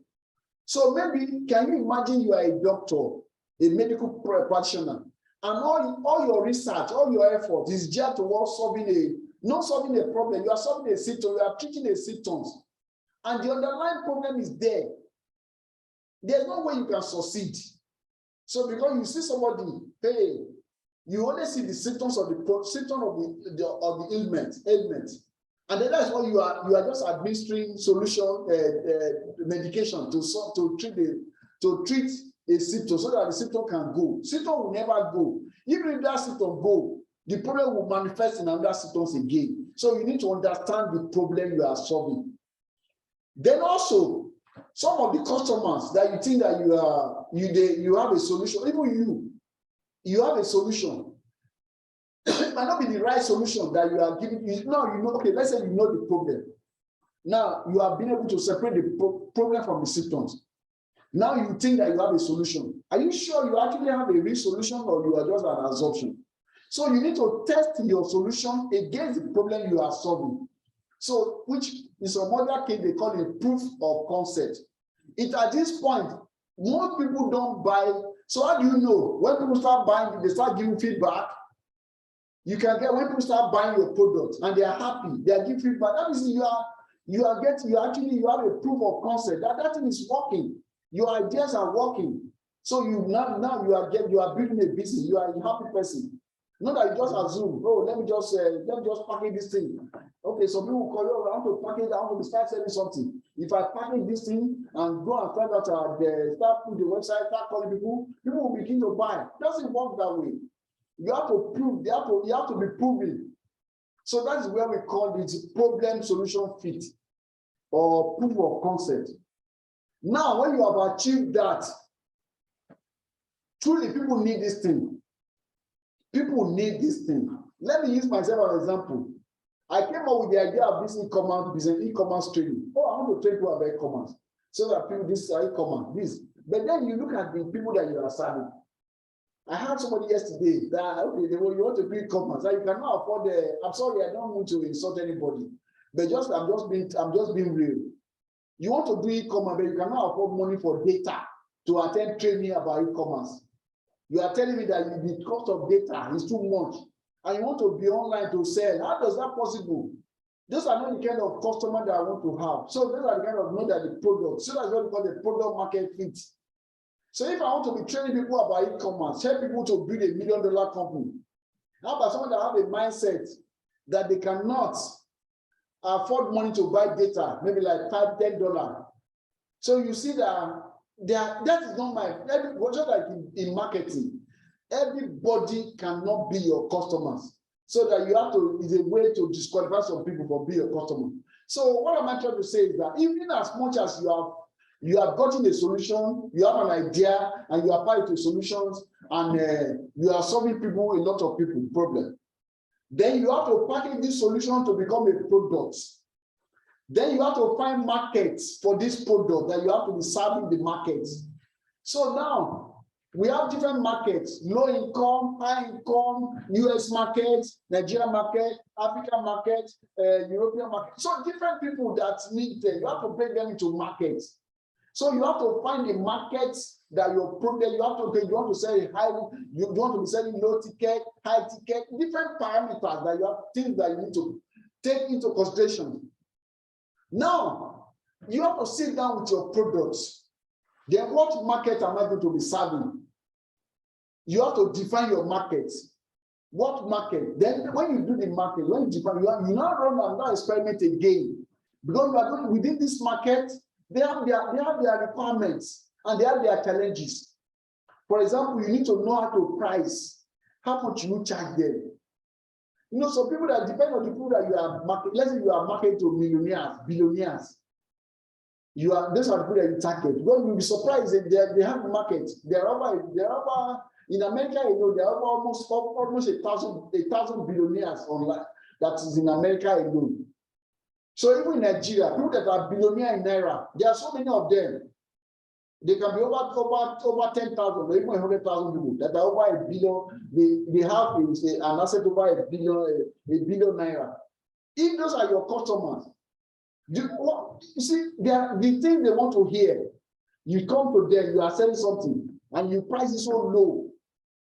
They'll be wondering, how do you think? Because of your customers. So some people, they don't want their sense of value. People, when you don't know how to price something, it will affect the perception, because marketing is about perception, it's not reality. Even if you buy something for $5 and somebody perceives that into worth $500, you have to sell at that rate, at that perceived value. Perceived value, that's what you want to sell. For example, in our business, to create a website and to create a mobile app. To create a mobile app is easier than creating a website. The customer perceive mobile app as having more value than a website. So me as a business, I will charge more money to develop a mobile app than I will charge for a website, because that is the perception. So because that's why it's about perception. Marketing is not logic, it's not engineering, it's not science, it's not logic. It's a perception based on emotion. So why am I explaining all these things?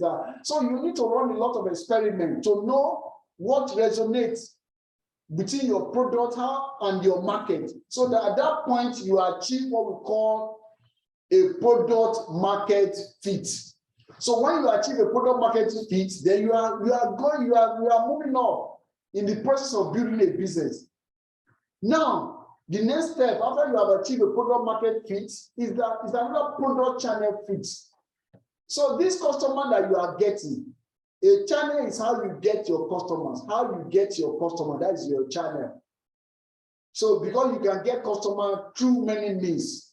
Maybe you are getting your customer from Facebook, you are getting your customer from Instagram, you are getting your customer from Amazon, you are getting your customer from Google, you are getting your customer from networking events, you are even getting your customer from offline, from meeting, from public speaking, from public engagement. Maybe you go and give a speech, and at the end of your speech, you tell them, oh, I have this website where I sell this thing. Oh, really? You give out your business card, and you can go to my website now, right now, with this coupon code. and then place your order. You'll be surprised that you get more people buying from you from that speaking engagement than spending money on Facebook or wasting your time on Instagram, when you know that if you can just target places that you can talk, and then you give them a call at the end of your speech, go and order my books now, go and order my product now. So, and if you notice that that is working and you are enjoying it and you are spending less, then why can you focus on that alone? At that point, you have achieved what we call product channel fit. So when you do that, then you now achieve, when you meet all these requirements, then you now achieve what we call a business model. So when you have a business model, that's at that point that you know you have a formula that you which to produce money, create customer constantly, things are working, you have a system, a working system. That is that point that you are regarded as having a business. A business is not activities that you do. It's not running around, it's not about selling products. It's a business, it's a system, it's a working system. And a working system is your business model. So that is what, it's at that point that banks will be looking for you. So at that point, you'll be thinking about growth. Because when you have achieved a working system, you cannot begin to replicate it. You cannot begin to scale that business. But when you don't, when your business is not, you don't have a working system, then and everything is in a chaos. You don't know how to get customer, you don't even know how to fulfill order, everything is in a very efficient way. You don't need to, you have to hire, how to manage your money, how to do all these things, so all the systems is not working. So you cannot expand. So when you get to this point, that's when you begin to expand. You don't really look for money, you don't look for that. You can also, okay, let me, now that I have this thing now, let me expand to Nigeria, let me expand to Africa, let me expand to Australia, let me expand this, let me do this, let me open this. So because you notice you tested them, it's been working. That is the way it happens. So I'm sure that is clear to everybody now. I have a few questions, principles I want to discuss before the time goes on. That's just one slide. You are allowed, I have about 8 minutes before the slide, so I'm going to be taking about 5 minutes of the time. So now, all these things, I know you want to go deeper into them, then you find articles or videos on our e-learning portal that will explain all these things. Meanwhile, before the e-learning portal ready, I can be dropping something on our online community, like on WhatsApp or Facebook, for you to download, to share them with you. Though I'm still waiting to perfect to make the online portal really ready, because some more materials are not there. I don't want you to get confused. Okay. So the 12 principles of e-commerce business. Number one, your business is not unique. It's not that you are not the only one. There's nothing new underneath the earth. You have to know that one. It's a principle that will guide you in your business. Oh, you may be so excited about your business. Yeah, that's cool, fine. You are excited, but you are not the only one doing it. So it's not unique. Have it at the back of your mind that your business is not unique. Oh, I want it to be this, I want to be this. That is fine, but it's not unique. So you have people that are doing the same thing like you. Go and look at the way they are doing their work. Go and copy it. Copy them. Do the research. You find out Google. Use AI. Use many tools. You find out that you see somebody doing the same thing, similar to what you are doing. Then study them. Take time. Study them. Copy them. Copy the good part of them. That is principle number one. It will help you to build a very, very solid e-commerce business. Number two, your business is marketing. Marketing. Oh, I hate to hear, I don't like marketing. Really?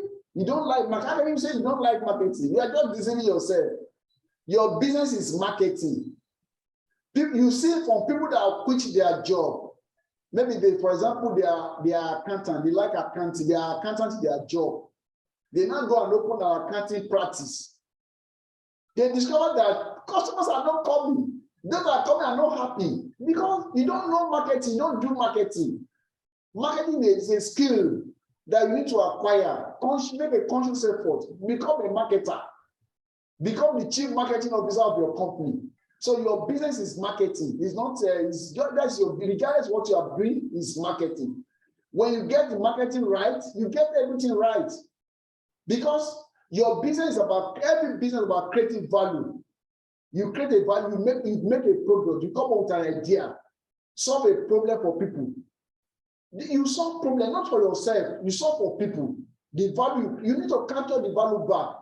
Where does the value lie? It lies in the people. How do you connect with people? It's marketing. To connect with people is a skill. Even if you know these people are the people that need your service. For example, most of us in America or somebody in Nigeria, you come up with an idea. Oh, this idea will be good for people in Nigeria. They will be surprised that people in Nigeria, they don't even send you. They don't even listen to you. You call them, they don't. You want it. Where am I getting it wrong? Where am I getting it wrong? I'm trying to help these people. Then you are trying to help them too. Truly, you are helping them. But you need to understand marketing. When I say understand marketing, there are principles in marketing that you need to know. There are so many of them. I'll compare them into a books or something, materials or articles you can read. The one of them that I'd like to share with you is the principle of know, like, and trust. People will never buy from you if they don't trust you. Either they trust you directly or through a third-party trust, a transfer trust. They won't buy with trust because nobody wants to throw away their money. So it's how do you trust people that you don't know? So the first step is people need to know you. They need to know your business. Then when they know your business, they have to have a reason to like your business. Then when they like your business, and they have a reason to, they now begin to, yes. So when they like your business, they can now trust your business. That is marketing principle. So what does that mean is that, for your business, for you to, so your job is marketing, that's what you, so what I'm saying, you need to learn marketing. Then that go to the same concept, go to the third one. When you do your marketing so well, meanwhile, please, marketing is different from selling. Though selling is part of marketing. So, but marketing is about meeting, knowing people, connecting with people. So connect with people. So in that case, you might be building your brand. That is what a brand centric. It's not about pushing your product, it's about pushing your brand. We have personal brand, then we have business brand. So you may want to focus first on your personal, no, it all depends anyway, but you have to build your personal brand as well as you are building your business brand. Because for every business, there's somebody behind it. Or you wouldn't know, somebody might come with some propaganda, maybe that you are antichrist, don't buy their product, so the person point is this. I don't want to mention some F word here. So don't buy. So some propaganda can be. So you have to work on your own personal brand, so that you have no blemish. Then the same thing, you have to work on your own business brand. So that when they hear your name, it's a feeling, it's a reputation. A brand is a feeling. It's not a logo. It's not about logo. It's about the way people feel when they hear your name. When they hear Amazon, there's a way people feel. When they hear Walmart, they hear some names. There's a way they feel. When people, that's why in our country we are struggling. Some people, they hear Nigeria is the brand. You didn't do anything wrong, though. You show them your passport, green passport, the way they treat you. That's the brand. So the way they hear some people, I'm a British, I'm an American, it's all about branding. So that's what it's doing. Branding is like the container. Your product is the content of the container. So before people buy, say, well, don't judge a book by the cover. Your brand is your cover. It's a lie. People buy based on emotions. So you have to build your brand. So that's how. So you must control your order process. Your business must follow an order. I mean, ordering process, the way they order your process, that you must follow a funnel. You must go through a particular stages. So that's that principle. Oh, that's okay. It's 12 noon now. So we have some few minutes from round up. Then don't build your business, don't compete on price. People make mistakes. Oh, if I sell myself, if I sell it at a lower price, there cannot be a lower price. People don't care about price, low price. Don't compete on price. Just make sure that you compete on other area. That's why we call it call. Don't compete on price. Just make sure you have your value, what's called. So just make sure that you have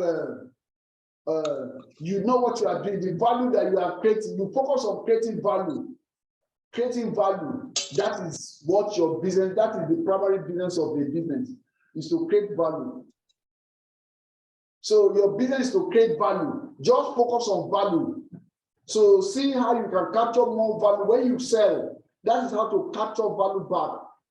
So it's not about don't compete on price. Then I didn't follow number. Number 6, don't be Walmart, niche down. Those of us, you know about Walmart. Walmart is a general purpose store. If you go to Walmart, there's nothing you cannot buy. You can buy charcoal, you can buy pharmaceutical products, you can buy eyeglass, you can buy anything, you can do oil change. You can even do banking. They have bank inside Walmart. Anything you want to think of, Walmart offer that for you. There is this temptation when you are starting a business. Oh, let me put everything there. We don't know. As if you are gambling. You are not sure of what the product you want to sell. Let me just put it there. No, that is not the way to test product. Testing of product is done in a different way. So you have to niche down. When you niche down, customer will feel more comfortable with you. Just like if you are a patient, just like you can be. Sorry, who is that? Please, who is that? Are you sleeping or what? Who is that? Please mute yourself. Who is this person? Mute yourself. Because if I find I can block you if you don't really comply. So, an example is when you as a patient, you are a customer, you go to an hospital, and you have a problem with your, God forbid, you have a problem with your eye. You're going to meet an eye doctor, a specialist in eye, or you have a problem with your teeth. You go to a dentist, a specialist in dentist, a dental. You won't go to a general medicine. Everything is about specialization. So customers love people that are specialized. They are niche down. So you have to niche down, even if it's possible, niche down upon niche down.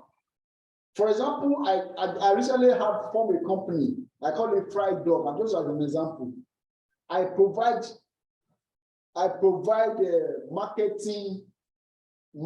digital marketing help for restaurants. Restaurants in America is big. Chinese will focus on Africa. Let me not go into that anyway. Now, you have to niche down. Then number 7, no such thing as free traffic.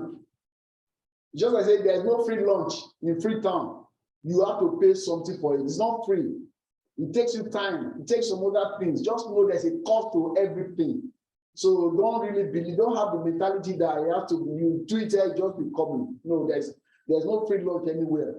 It is the traffic is what that bring money. The traffic when you create a website, e-commerce store, you drive traffic to your website. Drive traffic become a visitor. The traffic become a visitor, and the visitor become a people leads that show interest.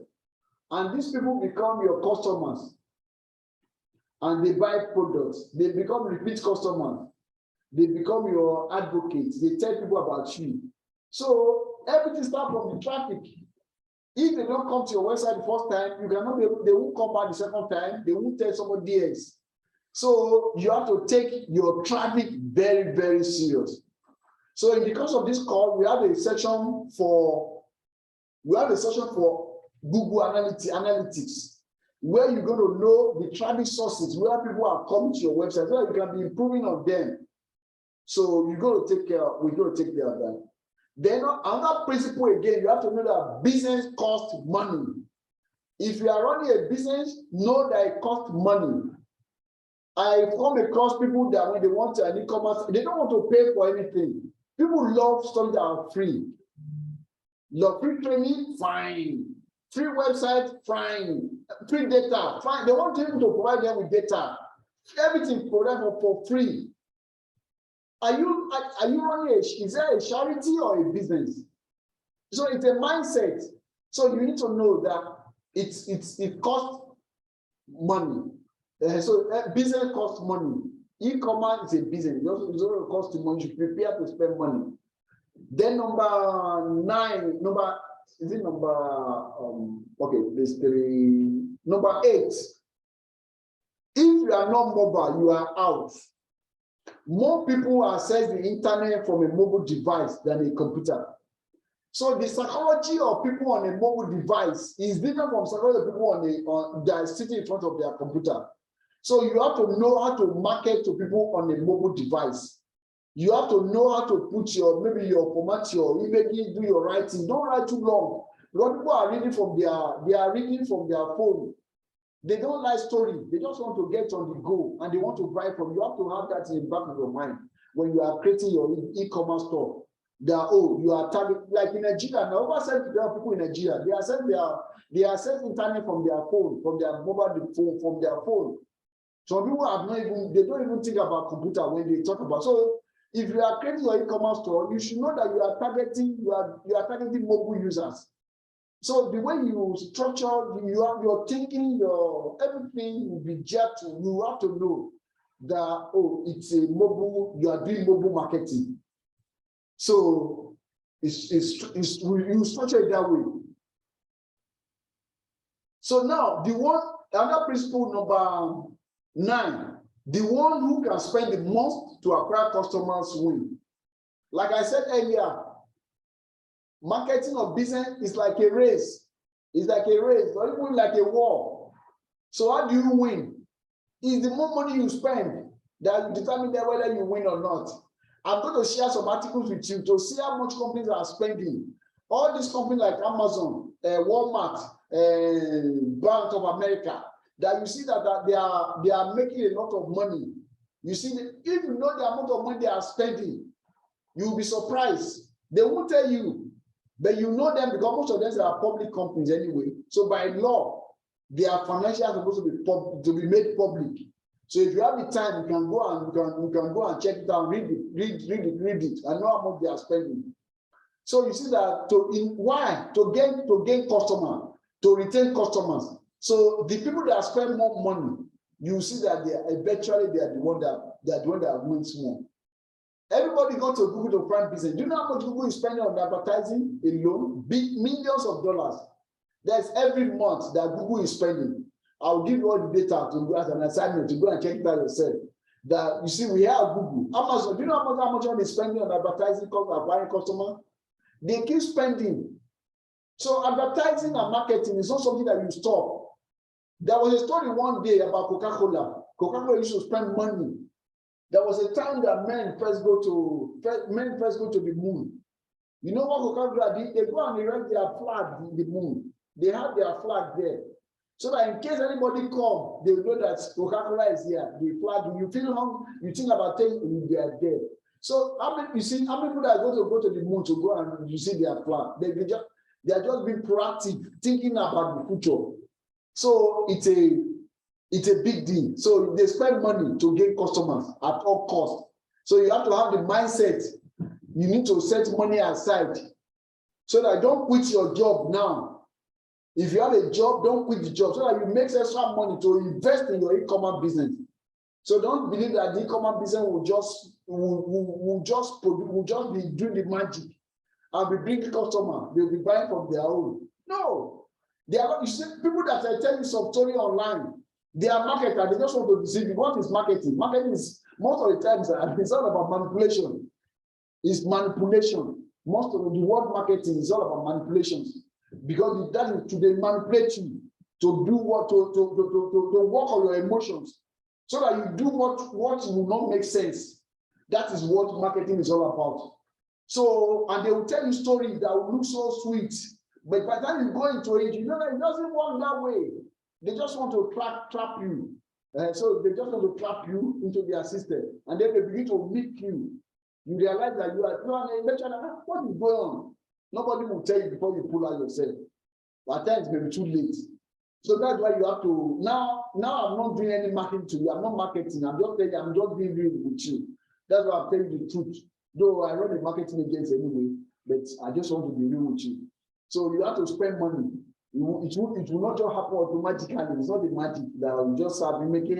You set up a website, somebody will just start buying it. In 2 years, you become $1 million company. No, it won't work that way.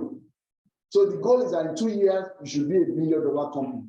I want to present at least 10, 20 people to that will produce a case study to grow their business to $1 million. So now the number 11, you have to sell in multiple channels. Oh, now you have figured it out. Your product is selling well. Now you are selling well on Amazon. What's stopping from not selling on Amazon, no Walmart? You can list your product on Walmart. You still sell on Walmart. Then you can sell on your own website. You can sell on Facebook. You can be selling on eBay. You can be selling on a Jumia. You can be selling on Konga. And then all these things too. That's why Shopify is different. It's a technology platform. Shopify have a way because all your product is the same. All your inventory is the same. Shopify allows you to bring all the inventory into a single. You don't need to start listing your products on Amazon or the same products you have on Shopify. You can integrate, we call it integration. You integrate it with Amazon. When somebody buys, let's say you have 100 products, 100 items in your inventory. When somebody buys 2 on Amazon, Shopify will know that you have sold 2 on Amazon. Then it will update the inventory to be 98. When you sell 5 on Amazon, it will update it. You sell it on your own store, it will update your inventory. So that somebody cannot come and say they want to buy 100 more than what you have. Sorry, we don't have a job to enough, or except to specify that you want to be selling even when you are run out of stock. Sorry, we're out of stock. So these things are all the calculation, all the technology. Amazon, Shopify already done all this for you. That's why we still with Shopify. But if you have not used it, you will know from the surface that these are what the Amazon Shopify can do for you. So there are only 3 ways to grow a business: is to sell, just by selling. That is it, and providing customer service. Let me see if I have more questions here. If you have any question, please put it on the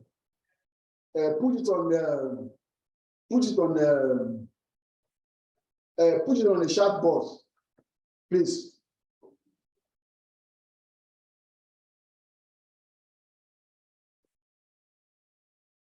Please give me 1 minute to use the restroom, please. Give me 1 minute to use the restroom. Type your question in the chat box. I'm coming.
Yeah, you're welcome.